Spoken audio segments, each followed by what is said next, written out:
Fala galera, eu sou o Fabiano Bandeira e aqui no meu canal muito Botafogo de futebol e regatas. Hoje tem jogo do Botafogo, o glorioso é o meu grande amor, te amo fogo. Pois é, o Fogão entra em campo às 21h30 para enfrentar o Coritiba no Couto Pereira em Curitiba pela 36ª rodada do Campeonato Brasileiro. O Palmeiras é o líder com 63 pontos, enfrenta hoje em São Paulo o América Mineiro.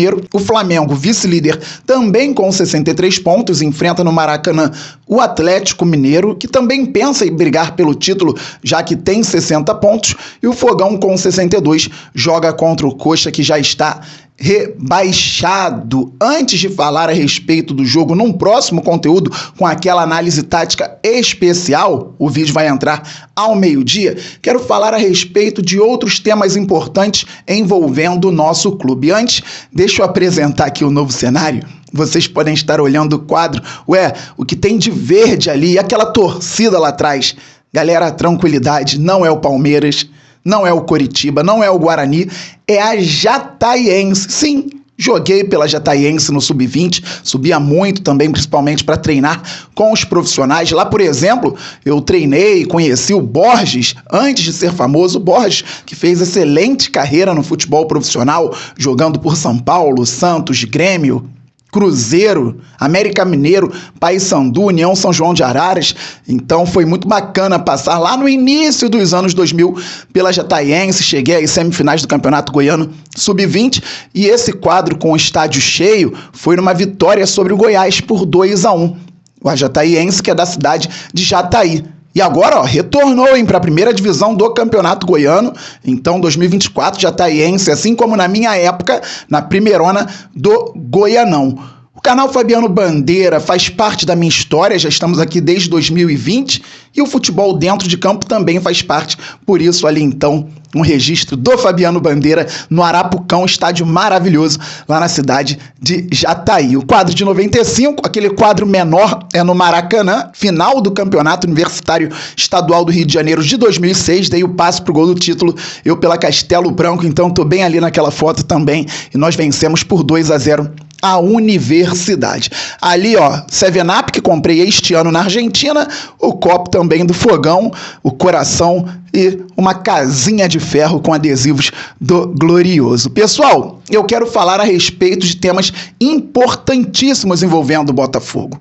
Arbitragem, isonomia do Campeonato Brasileiro, questão de público, comparação com um dos rivais aqui do Rio de Janeiro que está em maus bocados. Acontece que não quero passar a mão no elenco, não quero defender John Textor, ou Mazuco, ou Tairo Arruda, ou Thiago Nunes, quem quer que seja. É mais uma defesa até ao nosso Botafogo e à torcida do Glorioso. Começo falando sobre os árbitros do Campeonato Brasileiro. O último, por sinal, apitou muito bem. Ele que tinha prejudicado o Botafogo contra o Cuiabá, apitou muito bem contra o Santos. Nada a reclamar do Wilton Pereira. Poderia apitar assim sempre. E poderia ser uma arbitragem modelo para todo o campeonato. O Botafogo falhou. O Botafogo tomou o gol aos 45 no segundo tempo. Só que tem mais coisa. O Botafogo foi muito prejudicado na competição. Embora os jogadores tenham muita responsabilidade na má fase, eu não quero, repito, passar a mão na cabeça de jogador. Pelo contrário, os jogadores devem estar focados, porque se perderem esse título vai ser uma vergonha enorme. E eles sabem disso, ou pelo menos espero que saibam. Mas o Botafogo foi prejudicado. Então a gestão do Botafogo foi a uma empresa séria lá de fora, Good Game, porque havia indícios e buscou investigar o que aconteceu. Tivemos erros nos jogos do Botafogo e a empresa fez uma varredura no campeonato e encontrou diversos erros contra o Fogão. A partir daí, você que está me assistindo pode discordar completamente. Não quero, sou torcedor, quero pensar no time. Não quero falar de arbitragem. Para mim, a arbitragem não tem a ver. Eu também posso pensar isso. Olha, aconteceu, vou falar no canal, mas não tem nada a ver. Só que tem a imprensa dita profissional que simplesmente desprezou alguns veículos, ignoraram e outros debocharam, ou pessoas de alguns veículos debocharam dessa pesquisa séria que o Botafogo fez. E é séria. Por intermédio do Botafogo, a Ferg contratou a Good Game para o Campeonato Carioca de 2024. Então há uma investigação. O que a imprensa dita profissional tem que fazer? Galhofa? Não, isso não é papel da imprensa. Isso é papel do rival, isso é papel do torcedor. Se o rival quiser colocar nas redes sociais ou imitar o chororô, tá no direito. Rival, torcedor. A imprensa, com um indício desse, tem que pesquisar, tem que investigar. Nem parece que está no Brasil o que aconteceu em 2005, quando o Corinthians teve o Campeonato Brasileiro, o título do Campeonato Brasileiro, todo respeito à torcida do Corinthians, um pênalti escandaloso no Tinga, do Internacional. O Tinga ainda foi expulso por simulação. Num campeonato que tivemos um escândalo do apito. Vários jogos tiveram que ser remarcados, porque foi descoberto que havia um esquema gravíssimo de corrupção. Por que agora tem que debochar? Gente, o André Rizek, que cresceu muito pela capacidade na carreira, pela competência, justamente naquele ano, porque descobriu muita coisa, está num dos maiores veículos de esporte do mundo. Aquele veículo não pode debochar de um estudo, por mais que acreditemos ou não que haja indícios. Deixando claro, estou falando isso aqui e depois vem uma análise pré-jogo, em outro vídeo. Agora a dupla Fla-Flu está encabeçando uma campanha e organizando um documento para que haja proibição da grama sintética no futebol brasileiro. Ora, mas que coisa! Não vi deboche, não vi falando que é choro, não vi gente fazendo chororô, imprensa ironizando, nada disso eu vi. Isso é um choro. O Atlético Paranaense colocou a grama sintética, o Palmeiras colocou a grama sintética, você ouviu um pouquinho aqui, outro ali, o Botafogo botou a grama sintética, agora tem até rival fazendo documento contra a grama sintética no Brasil. Mesmo com a ciência mostrando, pelo menos por enquanto, até aqui, que não há prejuízos aos atletas. Sabe o que grande parte da imprensa vai fazer?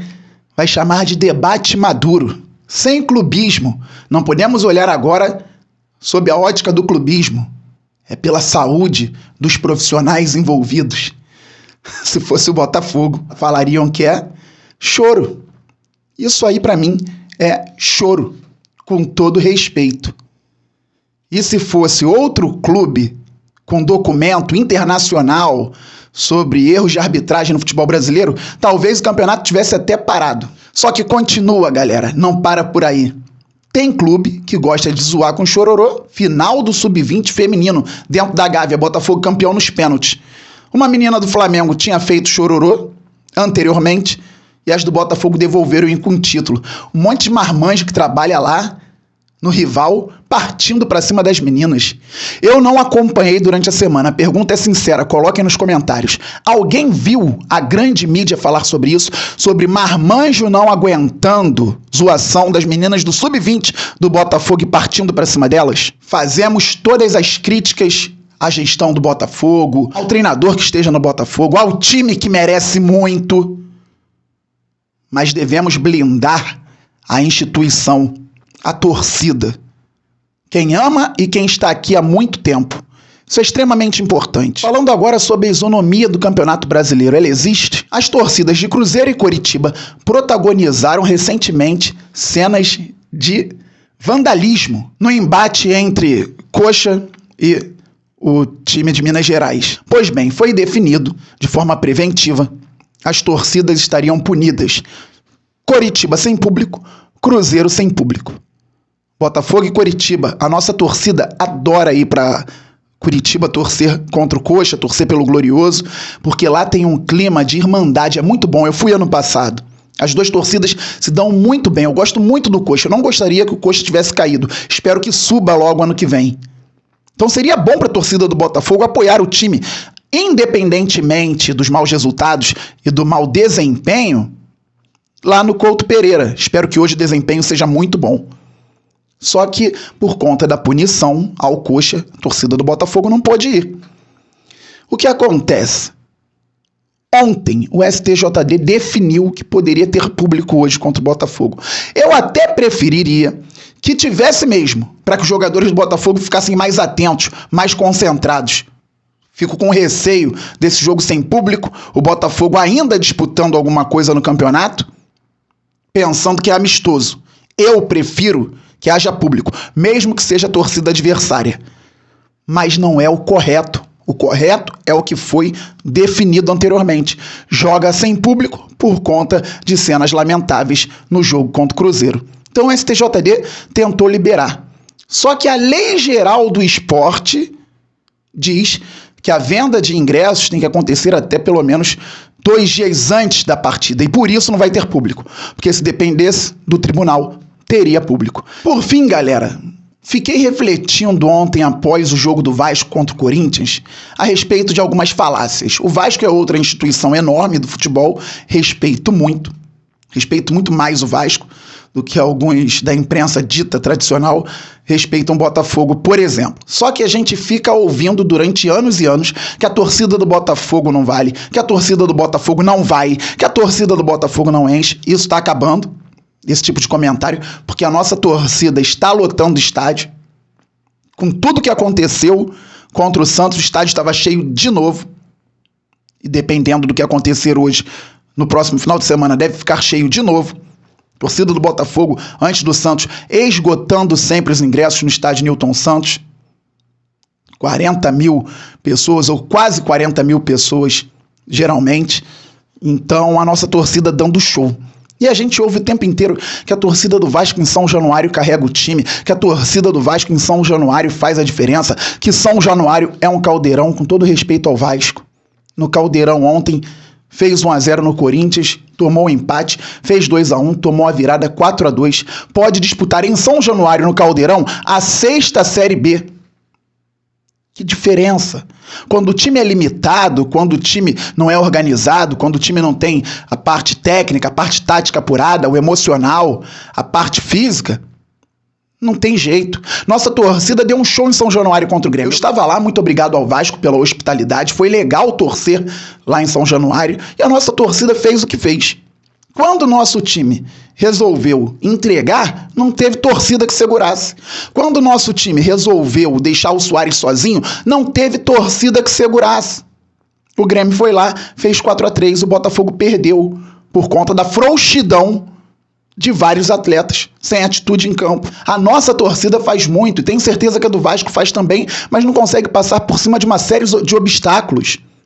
A do Botafogo faz muito, é maravilhosa essa torcida. Olha o que a gente está fazendo nesse campeonato, até neste período inacreditável que estamos vivendo. E por fim, prefiro o estádio Newton Santos, porque mesmo com a arquibancada não sendo próxima do campo, tomara que isso se resolva mais pra frente, pode ser que aconteça, com 30 mil pessoas lá dentro ou mais, fica um barulho ensurdecedor, os jogadores sentem o clima, se empolgam sim. Mas para ganhar não precisa só de torcida, precisa de organização, equilíbrio, parte tática, física, técnica, mental, preparação, entendimento, disposição. Então depende muito do time. Mas eu gosto muito do Newton Santos, que pode melhorar bastante. Mas por enquanto, tá tranquilo. Beleza, galera? Volto ao meio-dia com um vídeo de análise pré-jogo. Espero que estejam aqui. Reafirmo, nada aqui foi para passar a mãozinha na cabeça de jogador ou de treinador ou de gestão. Mas o nosso clube precisa ser blindado por uma torcida que sabe o que é ser botafoguense, sabe o que é ser diferente. Estamos juntos. Saudações alvinegras, aquele abraço. Valeu, fui!